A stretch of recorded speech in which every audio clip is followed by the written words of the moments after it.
হযরত জিবরাইল আমিন একবার, দুইবার, তিনবার বুকে চাপ দিয়েছেন। চাপ দিয়ে বললেন, ইকরা বিসমি রাব্বিকাল্লাযী খালাক, খালাকাল ইনসানা মিন আলাক, ইকরা ওয়া রাব্বুকাল আকরামুল্লাযী আল্লামা বিল কলম, আল্লামাল ইনসানা মা লাম ইয়ালাম। আল্লাহু আকবার বলেন। পাঁচখানা আয়াত নিয়ে আল্লাহ নবী বাড়িতে আসতে তারজুফু ফুআদুহু, দিলটা থর থর করে কাঁপতেছিল, জ্বর আইসা গেছে। সুবহানাল্লাহ।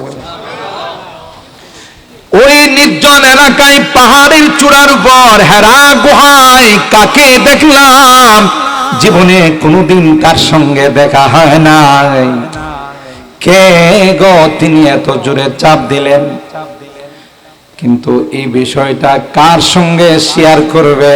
মা তো দুনিয়াতে নাই, বাবাও তো দুনিয়াতে নাই। আল্লাহর হিকমত হলো তার হাবিবকে এককভাবে কারো জিম্মাদারিতে দিবেন না। তাই মার পেটে থাকা অবস্থায় বাবার বিদায়, বয়স যখন 6 বছর তখন মার বিদায়। এরপরে ছিলেন দাদা খাজা আব্দুল মুত্তালিব, তার বিদায়। এরপরে খাজা আবু তালেব চাচা, তারও বিদায়। আল্লাহ পাক বলেন, পৃথিবীর মানুষেরা বাবা যদি এককভাবে আমার হাবিবকে লালন পালন করত, তাইলে বাবা বলতো ছোটকালে আমার পোলাকে আমি লালন পালন কইরা বড় করছি। মা যদি লালন পালন করত, মা দাবি করত আমি আমার মুহাম্মদকে লালন পালন করে বড় করছি। কিন্তু না, কাহারও মাধ্যমে আমি লালন পালন করাবো না, স্বয়ং আমি আল্লাহ আমার হাবিবের জিম্মাদার। এই জন্য আল্লাহর হাবিব বলেন, আল্লামানি রব্বি ফাআহসানা তালিমি ওয়া আদাবানি রব্বি ফাআহসানা তাদিবি। নারে না, আমাকে কেউ লালন পালন করেন নাই, স্বয়ং আসমানের মালিক আল্লাহ আমাকে লালন পালন করেছে। আমার ভাইরা, ওই আল্লাহর হাবিবের সহধর্মিনী আম্মা জান খাদিজাতুল কুবরা রাদিয়াল্লাহু তাআলা আনহা ছাড়া ঘরের মধ্যে আর কেউ নাই যার সঙ্গে তিনি তার মনের দুঃখটা শেয়ার করতেন। আম্মা জান খাদিজাতুল কুবরা রাদিয়াল্লাহু তাআলা আনহার কাছে এসে কই, খাদিজা জাম্মিলুনি জাম্মিলুনি, এ খাদিজা গায়ে এত পরিমাণ তাপ আসছে, জ্বর আসছে, আমি কোনোভাবে আর পারতেছি না, খাদিজা কম্বল দিয়ে আমাকে জড়ায় ধরো। সুবহানাল্লাহ। লাকাদ খাশিতু আলা নাফসি, এ খাদিজা এমন চাপ দিয়েছে, এমন ভয় পেয়েছি খাদিজা, আমার মনে হয় আমি বাঁচবো না। লাকাদ খাশিতু আলা নাফসি। কষ্ট পাইছেন না? পাইছেন না? কোন জায়গায় যেখানে কোনো মানুষ না, জাবালে নূর, 2500 ফিট উপরে জমিন থেকে হজ উমরা করতে গেলে যারা উপরে ওঠে, নিচের থেকে মনে হয় কবুতর গুলো হাঁটতেছে, ঠিক কিনা বলেন? আবার ওখান থেকে নিচে নামতে হয়, নিচে নামার পর ছোট্ট একটি গুহা, যে গুহাতে একটা মানুষ তাশাহুদের শুরুতে বসা ছাড়া কোনো জায়গা নাই। আমার ভাইরা, আম্মা জান তখন কি জবাব দিয়েছেন? আম্মা জান বলেন, কাল্লা ওয়াল্লাহ মা ইউখজিকাল্লাহু আবাদা। আল্লাহু আকবার বলেন। ওগো আল্লাহর হাবিব, না না, আল্লাহর কসম করে যদি আমি বলি, রে আল্লাহর হাবিব, আপনার মতো মহামানবকে কোনদিন আল্লাহ পাক অপমান করবেন না। সুবহানাল্লাহ। আমি আমার অনেক বয়ানে বলে থাকি, স্বামী স্ত্রীর সম্পর্ক এরকম হওয়া দরকার। এজন্য কোরআনে আল্লাহ বলেন মিন আয়াতিহি আন খালাকা লাকুম মিন আনফুসিকুম আজওয়াজা লিতাসকুনু ইলাইহা ওয়া জাআলা বাইনাকুম মাওয়াদ্দাতাও ওয়া রাহমা ইন্না ফি যালিকা লাআয়াতিল লিকাওমিন ইয়াতাফাক্কারুন। সুবহানাল্লাহ।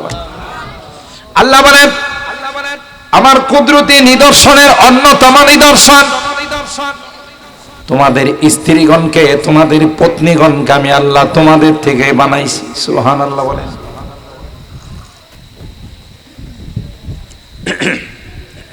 তোমাদের থেকে বানাইছি, তার অনেক বিশ্লেষণ আছে, আমি সেদিকে যাব না। কেন বানাইছি? লিতাসকুনু ইলাইহা, বাইরে তোমরা কাম কাজ করবে, পেরেশান হবে, টেনশনে থাকবে, বাসায় আসলে তোমাদের স্ত্রীদের সঙ্গে বসে কথা বললে, তাদের সেবা পাইলে তোমার মনটা শান্ত হয়ে যাবে। সুকুনাত। 2 নাম্বার ওয়া জাআলা বাইনাকুম মাওয়াদ্দাতাও ওয়া রাহমা। তোমার বাড়ি সিলেট, ঢাকা দক্ষিণ, পশ্চিম কানিসাইল, তুমি বিয়ে করেছো রাজশাহীর মেয়েকে, চট্টগ্রামের মেয়েকে, সেই উত্তরবঙ্গের মেয়েকে, বিসমিল্লাহ কবুল বলার সাথে সাথে দুইজনের মধ্যে এমন প্রেম আর ভালোবাসা, এমন মহব্বতের সৃষ্টি হয়, গোটা বিশ্ব মিলে তাদের এই মহব্বত ভাঙতে পারবে না। ঠিক কিনা বলেন? এই মহব্বত কে জোড়াইছেন? জোরে বলে ওয়া জাআলা বাইনাকুম মাওয়াদ্দাতাও ওয়া রাহমা। তাইলে এই বুখারী শরীফের এই হাদিস দ্বারা বোঝা যায় স্বামীরা বাহিরে কাজ করবে, জব করবে, বা কোনো দুর্ঘটনা ঘটে গেলে স্ত্রীদের কাছে শেয়ার করবে, আর স্ত্রীদের কাজ হলো তাদেরকে সান্ত্বনা দেওয়া। কথা কয় না। বর্তমান ম্যাডামরা কি এই সাইজের? কথা কয় না। না, অনেকে আছে, না হলে পর্দার আড়ালে যারা আছে এই যে আবার শুরু করছে আমাদের বিরুদ্ধে। বর্তমান অধিকাংশ ম্যাডামরা এই সাইজের না। আম্মা জান খাদিজাতুল কুবরার বৈশিষ্ট্য তাদের মধ্যে নাই। কথা বলেন ঠিক কিনা? বিপদে পড়ে বাসায় শেয়ার করলে সান্ত্বনা দিবে দূরের কথা, কাটা গায়ে লবণ ছিটায়। আপনি যদি মোবাইল হারিয়ে যা, আর যদি ম্যাডামরে বলেন কোন দিক দিয়ে যে মোবাইলটা চোরামিয়া নিয়ে গেল, কামলা নিয়ে গেল, আমি কইতেই পারি না। স্ত্রী কি কয়, তোমার মতো মগার মোবাইল নিব না তো কার মোবাইল নিব? কথা কয় না। পকেট মার টাকা নিয়ে নিছে, আইসা বাসায় শেয়ার করলেন যে 2000 টাকা সাইড পকেটে ছিল, কোন সময় যে পকেট মার নিয়ে নিছে, তখন আপনার স্ত্রী ম্যাডাম সাহেবা আপনারা জবাব দিবে যে এই রকমের আলাবোলারে অনেকদিন যাবত খুঁজতেছিল, তোমার মতো এর আলাবোলা বুঝেন তো কিছু বুঝি সুঝে না। এই রকমের আলাবোলা ব্যক্তিরে অনেকদিন যাবত বাসওয়ালাও চাইছিল এই রকমের যাত্রী যদি একটা পাইতাম পকেট মারে কিছু খাবার হইতো। সান্ত্বনা দিল না, কাটা গায়ে লবণ লাগাইল। কথা কয় না।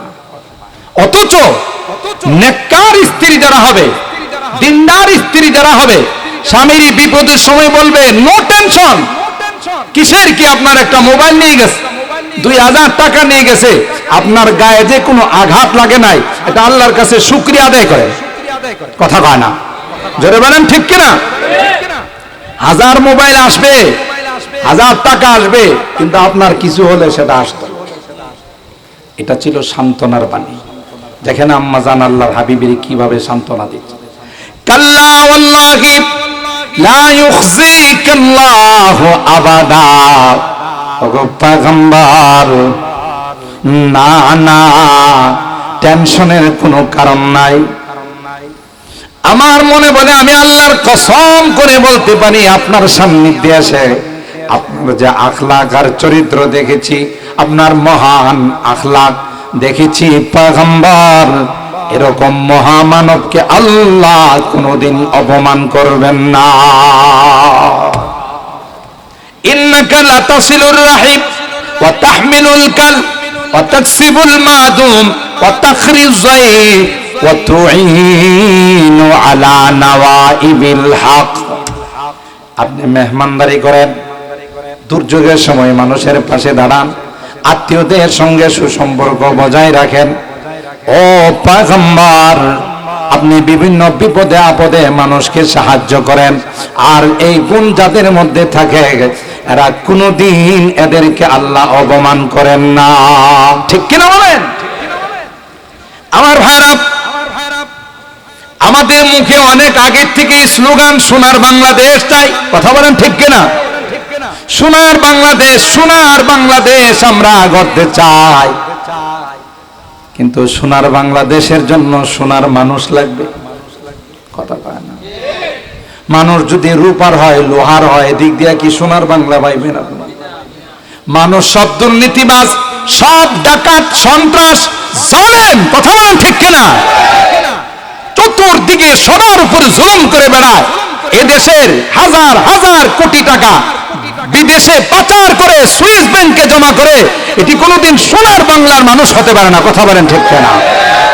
এগুলো তো আস্থার ডাকাত। ডাকাতরা রাত্রের বেলায় ডাকাতি করে, আর এগুলো দিনের বেলায় অফিসে বসে কলম দিয়ে ডাকাতি করছে, কথা বলেন ঠিক কিনা? 40 টাকার পেঁয়াজ কৃষকে বিক্রি করছে, আর আপনি আমি 500 টাকা দামে কিনছি। মাঝখানের টাকা এই সমস্ত ডাকাতদের পেটে গেছে, কথা বলেন ঠিক কিনা? জুলুমবাজদের পেটে গেছে। মনে রাখেন, পৃথিবীতে যত জালেম জুলুম করেছে তাদের পরিণতি অত্যন্ত ভয়াবহ হয়েছে। স্বপ্ন দেখলে চলবে না। জালেমদেরকে আল্লাহ ছাড় দেন, ছেড়ে দেন না। ঠিক বললাম? এটা খেয়াল রাখেন, এটা কোন ব্যক্তি বিশেষের বেলায় নয়, সবার বেলায় এটা মনে রাখতে হবে যে জুলুম যারা করে, জুলুমবাজ যারা হয়, তাদের 1 নম্বর দুর্ভাগ্য হলো তাদের কপালে হেদায়েত নাই। ইন্নাল্লাহা লা ইয়াহদিল কওমাজ জালিমিন, জালেমদেরকে আল্লাহ হেদায়েত দেন।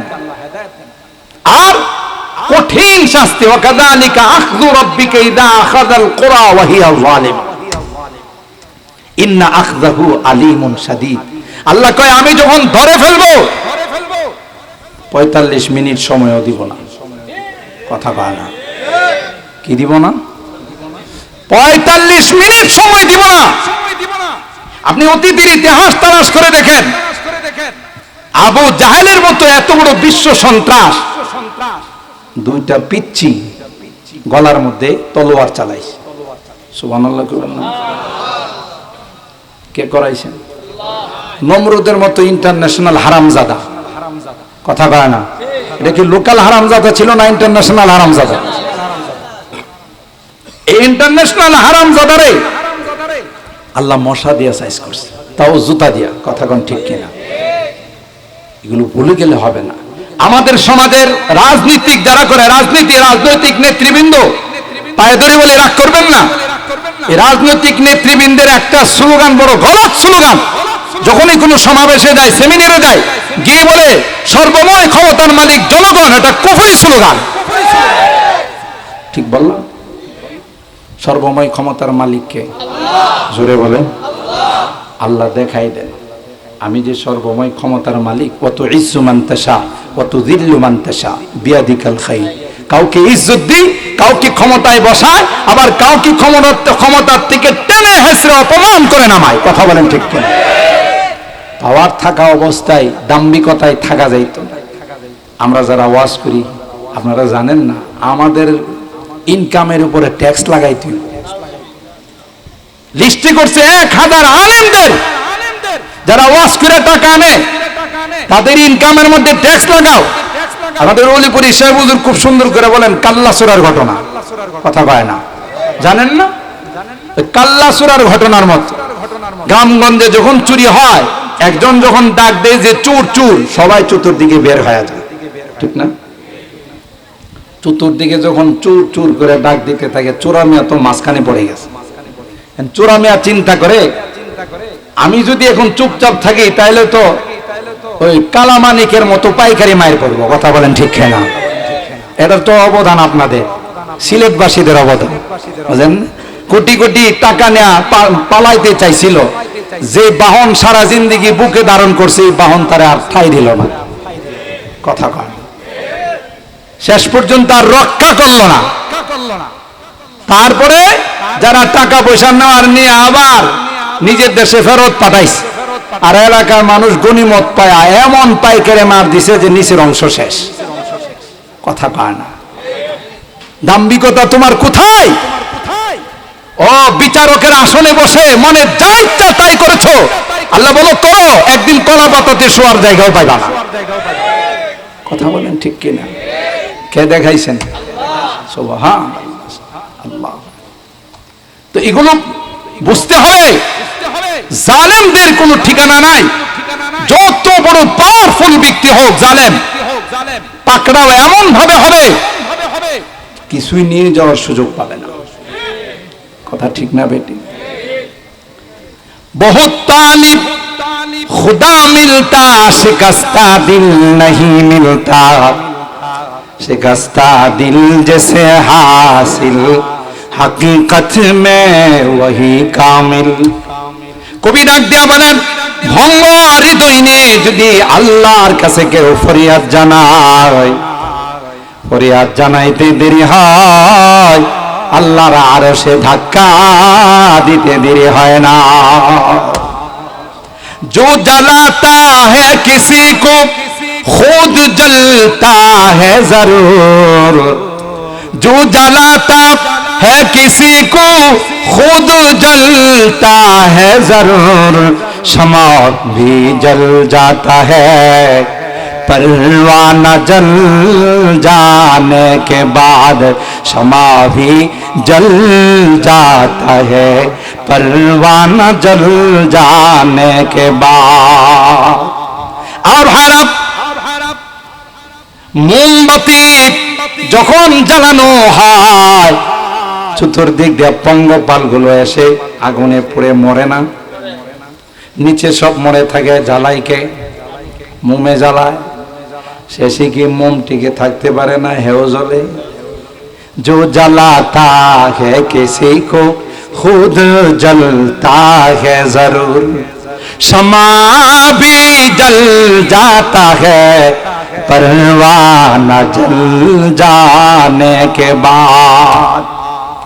যারা চেয়েছিল ইসলামের আওয়াজকে উঠাই দিবে, এক মূর্তির আন্দোলন করার কারণে হাজার হাজার উলামায়ে কেরামকে জেলে ঢুকানো হয়েছিল, কথা কয় না? মাত্র একটা মূর্তি গ্রিক দেবীকে সরানোর জন্য আন্দোলন করেছিল। সেই জন্য দেশের রব্বানি হাক্কানি নায়েবে রাসূল উলামায়ে কেরামদেরকে জেলখানায় ঢুকাইছিল। আল্লাহ উলামায়ে কেরামদেরকে বলে, জেলখানায় যায় তাহাজ্জুদ পড়ো, দোয়া করো, এমন একদিন আসবে রে যেদিন বাংলাদেশে একটা মূর্তিও থাকবে না। ঠিক কি বলেন? দেখছেন খোদাই কারবার, একদিনের মধ্যে সব মূর্তি চুরমার। কথা বলেন, কার ফাইসালা? शमा में हिम्मत कहाँ जो तेरे परवानों में है, शमा में हिम्मत कहाँ जो तेरे परवानों में है, लुत्फ जीने में नहीं जल जल के मर जाने में है, लुत्फ जीने में नहीं जल जल के मर जाने में। सुभान अल्लाह বলেন। সবরের পরীক্ষা নেন, ওলামায়ে কেরাম মাহফিল করে দিনের কথা কয়। ওলামায়ে কেরামের ইনকামের মধ্যে ট্যাক্স বসাইতে হবে।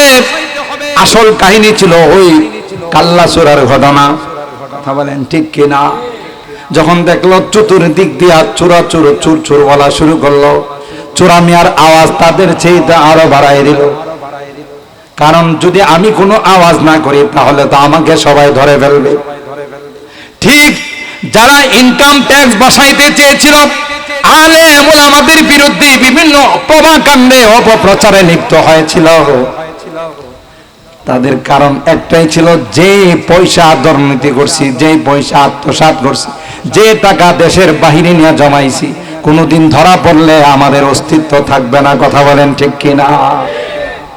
আলেম ওলামাদের বিরুদ্ধে বিশুদ্ধগান। যেখানে মহিলা মাদ্রাসা, যেখানে পুরুষ মাদ্রাসা, এই কওমি মাদ্রাসাগুলো, দিনের প্রতিষ্ঠানগুলোর বিরুদ্ধে তাদের ছিল চুলকানি।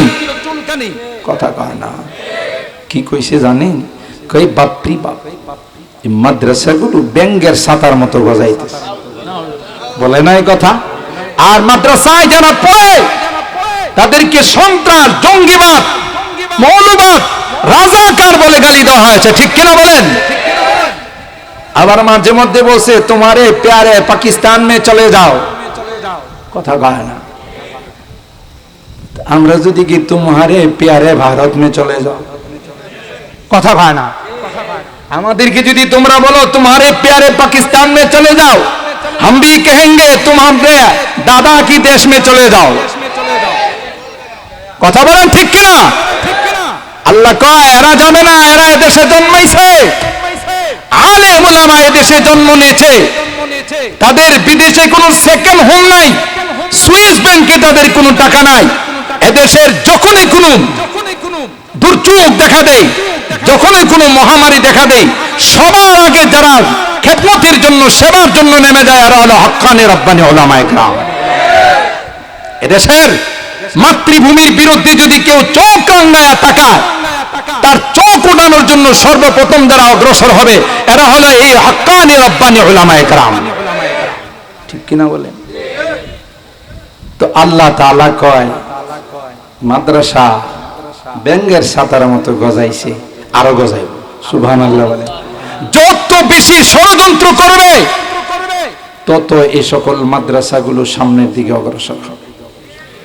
এই মাদ্রাসার দায়িত্ব কে নিছেন? ইন্না নাহনু নাযালনা যিকরা ওয়া ইন্না লাহু লাহাফিজুন। আল্লাহ কয় কোরআন আমি নাজিল করেছি আর এই কোরআনের সংরক্ষণের দায়িত্ব আমি আল্লাহ নিয়েছি। এই যে ছোট ছোট 5 জন হাফিজে কোরআনের মাথায় পাগড়ি দেওয়া হলো, 30 পারা কোরআন তাদের সিনায় কে রক্ষণ করলো? 30 পারা কোরআন তাদের সিনায় কে সংরক্ষণ করলো? জোরে বলতে হবে। কোন রাডার দিয়ে, কোন মেশিন দিয়ে একটা অক্ষর তালাশ করে পাওয়া যাবে? বরং দিন দিন কোরআনের মাদ্রাসা কমতেছে না বাড়তেছে? আর হারাপ, কারণ আল্লাহ বলেন আমি লাইট জ্বালিয়েছি, গোটা বিশ্ব মিলে যদি লাইটকে অফ করতে চায় পারবে না, পারবে না। যারা অফ করতে আসবে তারা নিজেরাই অফ হয়ে যাবে। খুরশিদে দ্বীন আহমদ কা आलम के उफुक पर चमकेगा।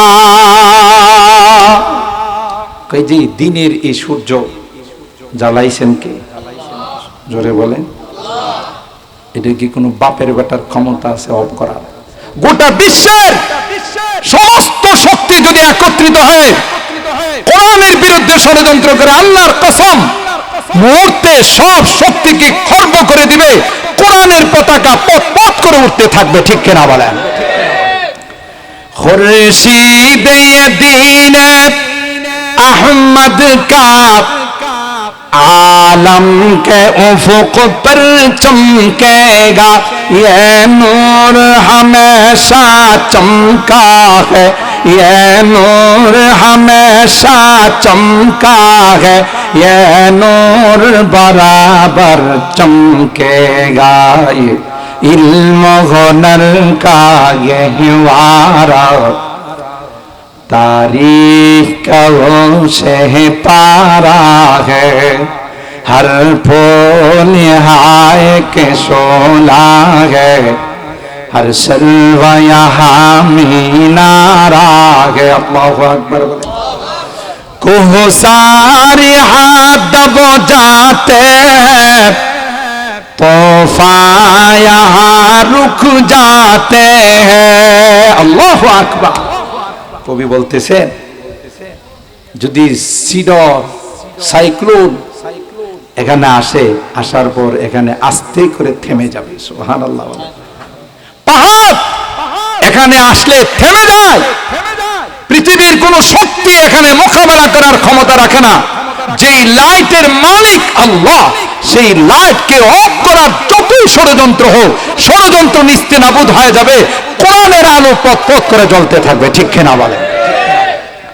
को सारी हाथ बजाते हैं तोहफा यहाँ रुक जाते हैं, इसका है फकीरी के आगे, इसका है फकीरी के आगे, शाहों की महल झुक जाते हैं, इल्म हुनर का गहवारा तारीख से पारा है, हर फूल हाय के शोला है, हर सर्व यहाँ मीनारा है। अल्लाहु আকবার। শেষ কথা, যে কথা দিয়ে আমি শুরু করেছিলাম, যে সোনার বাংলার জন্য সোনার মানুষ, ঠিক কিনা? মনে আছে তো? আর সোনার মানুষ কোন বাজারে পাওয়া যায়, কোন ফ্যাক্টরিতে পাওয়া যায়? সোনার মানুষের জন্য সোনার মার দরকার। কথা বলেন ঠিক কিনা? একটা মা যদি নেককার হয়ে যায়, একটা মা যদি দিনদার হয়ে যায়, তার ভিতর থেকে যে সন্তান আসবে এটা কোনোদিন সন্ত্রাস হতে পারে না, দুর্নীতিবাজ হতে পারে না, লুটেরা হতে পারে না, এটা কোনোদিন ওই রকমের খুনি আর গুমি হতে পারে না। কথা বলেন ঠিক কিনা? নিঃসন্দেহে নেককার মা থেকে যে সন্তান বাড়ি হবে, সন্তানও কি হবে? নেককার হবে। যে মা পেটে সন্তান থাকা অবস্থায় নামাজ পড়ে, রোজা রাখে, পর্দা মেনটেন করে, যেমন খাদিজাতুল কুবরা রাদিয়াল্লাহু তাআলা আনহা মহিলা মাদ্রাসায় বালেগা হওয়ার আগে থেকে বোরকার ভিতরে পৌঁছাই দেওয়া হয়। ঠিক কিনা বলেন? এরা পর্দা মেনটেন করে, নেককার হয়, দিনদার হয়, তাদের থেকে যে সন্তান আসবে এই সন্তানও নেককার দিনদার হবে। সুবহানাল্লাহ। তাইলে কি বোঝা গেল? যদি সোনার বাংলাদেশ গড়তে হয় তাইলে সোনার মা বানাইতে হবে। সোনার মা বানানোর ফ্যাক্টরি হলো এই সকল মহিলা মাদ্রাসা। সুবহানাল্লাহ। মহিলা মাদ্রাসা ছাড়া সোনার মা হবে না। যেই বিদ্যালয়ে, যে প্রতিষ্ঠানে লেখাপড়া করার পর বিবাহের আগেই বিবাহের অভিজ্ঞতা অর্জন হয়ে যায়, ওখান থেকে কোনোদিন সোনার মা বাইরে হবে না। কথা বলেন ঠিক কিনা? এটার জন্য মহিলা মাদ্রাসা দরকার। আপনার সন্তানকে যদি নিরাপদ চান, কারণ আল্লাহ কোরআনে বলেন যে নারী বোরকা পরবে, পর্দা মেনটেন করবে, এই নারীর হেফাজতের দায়িত্ব স্বয়ং আমি আল্লাহ। সুবহানাল্লাহ। কেউ তাকে টিচিং করতে পারবে না, কেউ তাকে ডিস্টার্ব করতে পারবে না। দায়িত্ব নেন কে? আল্লাহ। কোনোদিন সম্ভব না আপনি আপনার মেয়েটাকে বিভিন্ন ভার্সিটিতে, কলেজে, স্কুলে পাঠিয়ে আপনি এক মুহূর্তের জন্য টেনশন মুক্ত থাকতে পারেন না। কথা কয় না কেন? যে না জানি কোন দুর্ঘটনা ঘটে যায়। আল্লাহ কয় টেনশন মুক্ত থাকার একটা পদ্ধতি কোরআনে আমি শিখাই দিলাম। ইয়া আইয়ুহান নাবিয়্যু কুল লিআজওয়াজিকা ওয়া বানাতিকা ওয়া নিসাইল মুমিনিন ইউদনিনা আলাইহিন্না মিন জালাবিবিহিন। ও নবী, আপনার পত্নীগণকে, মুসলমানদের বাচ্চাদেরকে, মেয়ে মহিলা বাচ্চাদেরকে আপনি বলে দেন, বিশেষ কোনো প্রয়োজনে, ইমার্জেন্সি কারণে যদি তারা বাহিরে যায় আর বোরকা পরে যদি যায়, ঘরে আসা পর্যন্ত তার নিরাপত্তার দায়িত্ব আমি আল্লাহ। আর জোরে বলেন। তাহলে নিরাপত্তার ব্যবস্থাপনা কে দিছে? আমরা সেই নিরাপত্তার ব্যবস্থাপনার প্রেসক্রিপশন গ্রহণ করি না, যে কারণে আমরা টেনশনে থাকি। আমি তো বলি, বাংলাদেশের রাষ্ট্রীয় আইন যদি হয়ে যায়, এদেশের মুসলিম নারীরা বোরকা ছাড়া বাহিরে যাবে না, বোরকা পরে শরীয়ত বিধান পালন করে বাহিরে যাবে। বাংলাদেশের কোথাও টেকনাফ থেকে তেতুলিয়া, রূপসা থেকে পাথুরিয়া, কোথাও একটা নারীও ইফটিজিংয়ের শিকার হবে না, ধর্ষণ তো দূরের কথা। ওই যেখানে ঘা, ওখানে যদি মলম না লাগায়, অন্য জায়গাতে লাগাইলে ঘা সারবে, ক্ষতস্থান শুকাবে। বাইক অ্যাক্সিডেন্ট করে ডাক্তারের কাছে গেছে, বাইক চালায় যারা, তারা অ্যাক্সিডেন্ট করে না এরকমের লোক বহুত কম। কথা কয় না। তার একটা কারণ হলো, যারা বাইকওয়ালা আছেন রাগ করেন না, একটা কারণ হলো বাইকে যখন কেউ উঠে মনে করে গোটা পৃথিবীর বাদশা আমি, কথা কয় না। সে যেই হোক, আর পিছনে যদি একটা আওয়াজ দিতে পারে তাহলে তো হ্যাঁ নিজে আজরাইল, কথা কয় না। পিছনের আওয়াজ বুঝেন তো, হ্যাঁ যে যাইতেছি এলাকায়, বাসা বাড়ির লোকজন তো জানার দরকার, এই জন্য ফু ফু করে আওয়াজ দেওয়া যাইতেছে, দেখ আমি যাইতেছি, কথা বলেন ঠিক কেনা। তো এই যখন মন মানসিকতা থাকে, রাস্তাতে যত গাড়ি ঘোড়া আছে এগুলোর এর চোখে লাগে না, এই জন্য কোনোটার উপর উঠাই দেয় অথবা নিজে আইল্যান্ডের উপর ওইটা বসে থাকে, কথা বলেন ঠিক কেনা। এই জন্য খুব কম আছে যারা বাইক চালায় অ্যাক্সিডেন্ট করে না। তো বাইক চালায় ব্যথা পাইছে, ডাক্তারের কাছে গিয়ে বললো যে মারাত্মক ব্যথা পাইছি, হাঁটুর মধ্যে ব্যথা, এরপরে কোমরের মধ্যে ব্যথা। ডাক্তার বললো যে আমার কাছে একটা বিদেশি মলম আছে, আপনি যেখানে ব্যথা পাইছেন ওখানে মালিশ করবেন 3 দিন, আশা করা যায় আপনার ব্যথা থাকবে না, এটা বড় পরীক্ষিত মলম। ঠিক আছে দেন, মলম দেন। হ্যাঁ সকালবেলা ঘুম থেকে ওইটা ঢাকা দক্ষিণ যে বাজার আছে, বাজারে অ্যাক্সিডেন্ট করছিল, বাড়ি থেকে পশ্চিম কানিশাল থেকে ওখানে গেছে, ওখানে গিয়ে যে জায়গাতে অ্যাক্সিডেন্ট করছিল ওখানে ওই মলমটা মালিশ করা শুরু করছে। কি শুরু করছে? মালিশ করে। আর আল্লাহরে কয়, আল্লাহ ডাক্তার সাহেব তো কইছে এটা বড় কার্যকরী মলম, তুমি আমার ভালো করে দিও। এভাবে কয়দিন মালিশ করছে, কথা কয় না। আপনারা কি বলেন, হ্যাঁ ব্যথা ভালো হবে? ব্যথা ভালো হবে না, আরো বাড়বে। 3 দিন মালিশ করার পর ডাক্তারের কাছে গিয়ে কয় একটা ফালতু মলম দিছে। 3 দিন মালিশ করলাম, ব্যথা একটু কমে নাই, ফুলা আরো বাড়ছে। ডাক্তারে কয় এটা তো খুব কার্যকরী মলম, আমি পর্যন্ত যাদেরকে মলমটা দিছি সবাই খুব উপকার পাইছে, আপনি উপকার পান নাই। আমি যেভাবে বলছি সেভাবে মালিশ করছেন তো? বলা হ্যাঁ। কিভাবে করছেন? আপনি বলছেন না যেখানে ব্যথা পাইছেন ওখানে 3 দিন মালিশ করবেন। ব্যথা তো পাইছি আমি ঢাকা দক্ষিণ বাজারে, আমি ওখানে মালিশ করছি। আপনার বিশ্বাস নইলে আমার সাথে আসেন, আমার 3 দিনের মালিশ ওই জায়গাটা ফিনিশিং হয়ে গেছে। ডাক্তারের মাথায় হাত দিয়া কোচ জীবনে কত রোগী পেলাম, ওর মতো মগা চৌধুরী তো আমি জীবনে দেখিনি। আরে কইলাম কি আর করলো কি? এ বেটা তোর কি রাস্তায় মালিশ করতে? আপনি না কইছেন যেখানে ব্যথা পাইছেন সেখানে মালিশ করেন, ব্যথা তো আমি ওখানে পাইছি, কথা পায় না। জীবনে এর ব্যথা ভালো হবে। তো কোরআনে আল্লাহ আমাদেরকে প্রেসক্রিপশন দিয়েছেন যে তোমার মেয়েটাকে, তোমার স্ত্রীকে তুমি বোরকা পরায় বাইরে যদি বাহির করো, তাকে ঘরে পৌঁছানোর দায়িত্ব আমি আল্লাহ। আর আস্তে সুবহানাল্লাহ কম, কে নিছেন দায়িত্ব? আল্লাহ যেখানে দায়িত্ব নিয়েছেন এখানে কেউ তাকে ধর্ষণ করতে পারে, কেউ ইফটিজিং করতে পারে, স্বয়ং আল্লাহই তো তার দায়িত্ব। কোরআনে আল্লাহ আরেক জায়গায় বলেন তোমরা যদি নামাজ কায়েম করো, 5 ওয়াক্ত নামাজ যদি তোমরা পড়ো, এদেশে কাহারো বাপের বেটার ক্ষমতা নাই কোনো দুর্নীতি করার, কথা বলেন ঠিক কিনা? ইন্না সালাতা তানহা আনিল ফাহশাই ওয়াল মুনকার ওয়ালা যিকরুল্লাহি আকবার। নামাজ সব রকমের দুর্নীতি, চুরি, ডাকাতি, সন্ত্রাসী সবগুলো থেকে এক নামাজ বিরত রাখতে পারে, ঠিক কিনা বলেন? আপনি বিশ্বাস না হলে আইন করে দেখেন, কোন দুর্নীতিবাজ দুর্নীতি করতে পারবে না, কলমের গুতায় টাকা নিতে পারবে না, এদেশে কোন রকমের অশান্তি থাকবে না। কোরআনের বিধান যদি আমরা ফলো না করি শান্তি আসবে কোত্থেকে, কথা বলেন ঠিক কিনা? সম্মানিত শুধু আলোচনা আর লম্বা করব না।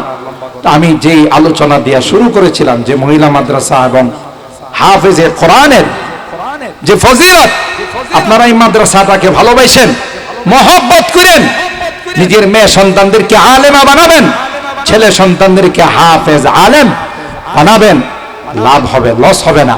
যেদিন কেউ আপনার পাশে দাঁড়াবে না সেদিন এরা আপনার সুপারিশ করবে, ঠিক কিনা বলেন? সেদিন আপনি দেখবেন আপনি মাদ্রাসাগুলোকে ভালোবাসার কারণে, মহব্বত করার কারণে আপনার কি লাভ হয়েছে। আল মারউ মা মান আহাব্বা, পৃথিবীতে যে যাকে ভালোবাসবে তার সঙ্গে তার হাসর হবে। মহব্বত করব তো ইনশাআল্লাহ। হাত তুলেন, হাত তুলেন, হাত তুলেন, লিল্লাহে তাকবীর। না আল্লাহু আকবার মনে হইছে আপনারা 3 দিন যাবত খান না। সিলেটের মানুষের আল্লাহু আকবারের আওয়াজ এরকম হয় না, লিল্লাহে তাকবীর। আরো জোরে হবে, লিল্লাহে তাকবীর। কোরআন সুন্নাহর আলো, কোরআন সুন্নাহর আলো। আল্লাহ আমাদের হাতগুলো কবুল করেন, আমিন। আল্লাহ তাআলা এই মাহফিলকে কবুল করুন। আমাদের অত্যন্ত স্নেহভাজন উদীয়মান তরুণ আলেমী দ্বীন, তিনি আপনারা সবাই তাকে চিনেন, আলী হাসান ওসামা সাহেব। কিছুক্ষণের মধ্যেই তিনি চলে আসবেন। হ্যাঁ, কিছুক্ষণের মধ্যেই তিনি চলে আসবেন। কেউ ওঠাউঠি করবেন না, অত্যন্ত সুন্দর এবং চমৎকার আলোচনা করেন উদীয়মান তরুণ আলেমী দ্বীন, যাদেরকে দিয়ে আমরা ভবিষ্যতে অনেক কিছু আশা করি। কি বলেন, ঠিক কিনা? আল্লাহ তাআলা ওনার হায়াতে বরকত দান করেন। এবং কেউ উঠবেন না, আমার যেহেতু আবার চলে যাইতে হবে, 11:30টায় আমার গাড়ি, সেই জন্য